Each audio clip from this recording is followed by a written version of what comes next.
अगर अभी तक आप अपने फेसबुक एड्स के पिक्सल को प्रॉपरली सेटअप नहीं कर सके हैं तो this is the perfect video, क्योंकि आज मैं डिटेल में आपको सिखाऊंगा कि आपने अपने फेसबुक एड्स के पिक्सल को प्रॉपरली ठीक तरीके से कैसे सेटअप करना होता है, ताकि आप अपनी बायर जर्नी को ट्रैक कर सकें। आपको पता हो कि कहाँ से ट्रैफिक आ रही है, किस तरीके से वो ऑपरेट कर रही है, किस तरीके से वो ट्रैवल कर रही है आपकी वेबसाइट के ऊपर, ताकि आप उस सारे डेटा को यूज़ करके अपने एड्स को बेहतर तरीके से ऑप्टिमाइज़ कर सकें और उससे रिजल्ट्स निकाल सकें, उसके सेल्स बढ़ा सकें। तो विदाउट वेटिंग चलते हैं अपनी कंप्यूटर स्क्रीन पे, ठीक है, और डिटेल में देखते हैं कि हम लोगों ने अपने फेसबुक एड्स के पिक्सल को कैसे सेटअप करना होता है। ऑलराइट, अब अपने पिक्सल को कनेक्ट करने के लिए जब आप अपनी एड्स मैनेजर पे आते हो तो आप इन 3 डॉट्स पे क्लिक करोगे और आपके पास इवेंट्स मैनेजर आ जाएगा। इवेंट्स मैनेजर पे आपने क्लिक करना है तो आपके पास ये स्क्रीन आ जाती है। अगर आपने कोई पिक्सल इंस्टॉल नहीं किए हुए होंगे तो ये आपको ब्लैंक नज़र आएगी। अब पिक्सल को कनेक्ट करने के लिए आपने कनेक्ट डेटा सोर्सेस पे क्लिक करना है और आपने वेब पे चले जाना है। उसके बाद आप इसको कनेक्ट कर दोगे, ठीक है। यहाँ पे आपने इसका नाम दे देना है, for example beyond the skills pixel, ठीक है। उसके बाद आपने क्रिएट पे क्लिक कर देना है।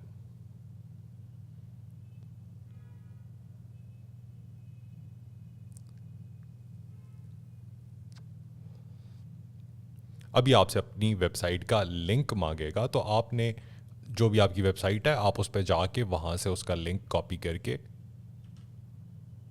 यहाँ पे पेस्ट कर दोगे और चेक पे क्लिक कर देना है आपने, ठीक है। उसके बाद नेक्स्ट पे क्लिक कर देना है। अभी आपके पास 2 ऑप्शंस आती हैं, Meta pixel and convergence API, और एक है मेटा पिक्सल ओनली। अब अगर आप खुद सेटअप कर रहे हो तो आई हाईली रिकमेंड कि आप मेटा पिक्सल ओनली के साथ जाओ। कन्वर्जेंस एपीआई के साथ फिर थोड़ी सी कोडिंग और थोड़ी सी एडवांस चीज़ें आपको करनी पड़ जाती हैं। आप शॉपिफाई वगैरह के साथ डायरेक्टली हो सकता है, वर्डप्रेस के साथ भी आप इसको डायरेक्टली कनेक्ट कर सकते हो, बट कुछ चीज़ों को आपको इसमें डोमेन में, अपने डीएनएस में, इस तरह की चीज़ों पे आपको थोड़ा सा सेटअप करना होता है और उसमें अक्सर एरर्स आ जाते हैं, बहुत सारी चीज़ें आ जाती हैं। तो the easiest way and the simplest way to connect your pixel is going with Meta pixel only, ठीक है। और आपने इसके बाद नेक्स्ट पे क्लिक करना है और ये आपको 2 ऑप्शंस दे देता है, ठीक है। अब आप इसको पार्टनर इंटीग्रेशन के थ्रू भी कर सकते हो, ठीक है, शॉपिफाई, वर्डप्रेस वगैरह, और आप मैनुअली भी कोड इंस्टॉल कर सकते हो। दोनों बहुत आसान है, मैं आपको मैनुअली करके बता देता हूँ। ये तो ऑटोमेटिक है, इस पे तो आपने कुछ क्लिक्स करने हैं, आपके पास ऑप्शंस आ जाएंगे। मुश्किल ये थोड़ा सा होता है, तो ये मैं आपको सिखा देता हूँ। आपने यहाँ से कॉपी करना है, ठीक है, कोड ये जो आपको दे रहा है। कॉपी करने के बाद आप जाओगे अपनी वेबसाइट पे, ठीक है, और इस कोड को बेसिकली आपने अपने हेडर के सेक्शन में इंस्टॉल करना होता है, ठीक है। तो अब आप अपने वेबसाइट पे जब आओगे वर्डप्रेस की, तो आपको बेसिकली एक प्लगइन चाहिए होगा हेडर एंड फुटर का। तो आप प्लगइन्स पे जाओगे और ऐड न्यू प्लगइन पे क्लिक करोगे। ये स्क्रीन आपके सामने आ जाएगी। यहाँ पे आप लिखोगे हेडर एंड फुटर, तो ये आपको डिफरेंट प्लगइन्स यहाँ पे नज़र आते हैं। इनमें से जो भी आपको पसंद आता है आप उसको इंस्टॉल कर लो। मैंने ये वाला इंस्टॉल किया हुआ है, ठीक है। इंस्टॉल करके आपने इसको एक्टिवेट कर लेना है और यहाँ पे आपको ये इस तरीके से नज़र आएगा। तो उसके बाद आप जाओगे हेडर्स एंड फुटर्स के सेक्शन में, ठीक है। अब यहाँ पे आपको नज़र आ रहा है कि बहुत सारे और भी कोड जो हैं वो मेरे इस सेक्शन में पड़े हुए हैं। तो आपने मेक श्योर करना होता है कि आप इसको ठीक तरीके से सेटअप करो, ठीक है। अब ये फेसबुक का एक पुराना कोड है तो उसको मैं हटा देता हूँ फ़िलहाल। अगर आप फर्स्ट टाइम इस प्लगइन को इंस्टॉल कर रहे हो तो आपको ये सारा कुछ नज़र नहीं आएगा, ये बिल्कुल ब्लैंक होगा, ठीक है।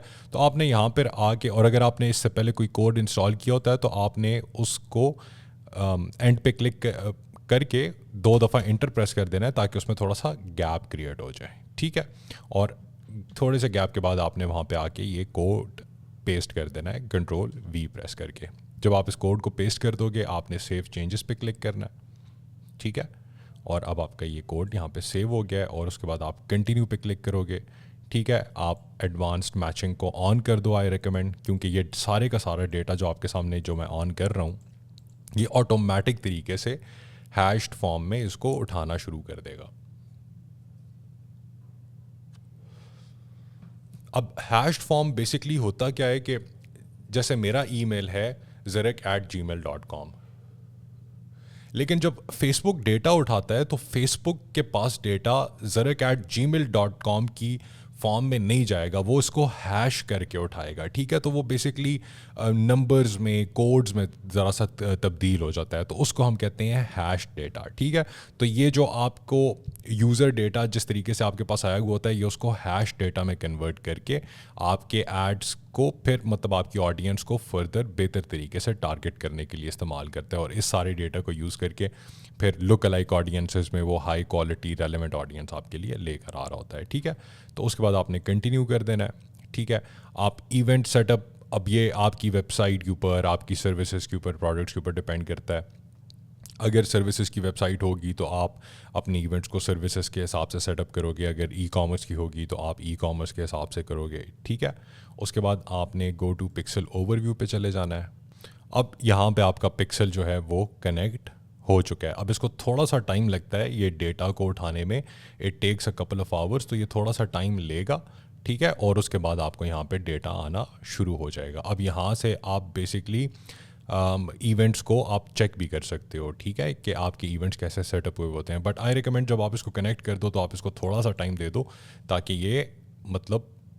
ये थोड़ा सा काम करना शुरू हो जाए और ये सारी सेटिंग्स वगैरह चीज़ें जो हैं ये अपडेट हो जाएं, ठीक है। फिर यहाँ पे आपको बहुत सारी सेटिंग्स मिलती हैं, आप यहाँ से अपने इवेंट सेटअप भी कर सकते हो, ठीक है। बाकी अगर आप कन्वर्जन API इसके लिए आई हाईली रिकमेंड कि आप किसी डेवलपर वगैरह को एक स्मॉल टाइम प्रोजेक्ट के लिए हायर कर लो, ताकि वो ये सारी चीज़ें आपको प्रॉपरली सेटअप करके दे, क्योंकि ये मैटर करेंगी, ये डिफ्रेंशिएट करेंगी, डिपेंड करेगा कि आपकी ई कॉमर्स की वेबसाइट है या आपकी सर्विसेज की वेबसाइट है या क्या चीज़ है, ठीक है।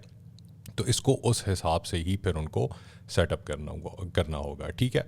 यहाँ से अब और फिर यहाँ पे टेस्ट इवेंट्स में आके हम अपने इवेंट्स को वेरीफाई भी कर सकते हैं। फॉर एग्जांपल मैं यहाँ पे अपनी वेबसाइट का लिंक ऐड करता हूँ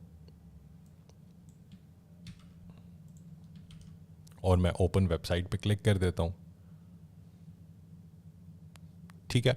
अब यहाँ पे ये वेबसाइट जब मेरी ओपन होगी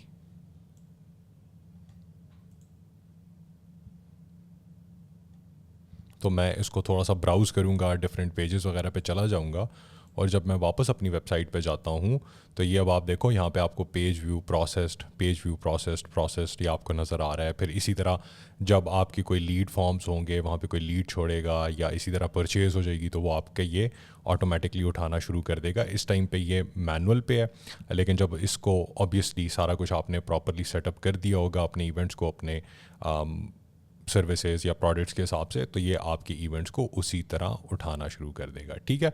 अब ये आपको क्योंकि यहाँ पे डेटा शो हो रहा है, दैट मीन्स कि हमारा पिक्सल जो है वो हमारी वेबसाइट के साथ कनेक्ट हो चुका है, and this is how you connect your pixel with your website.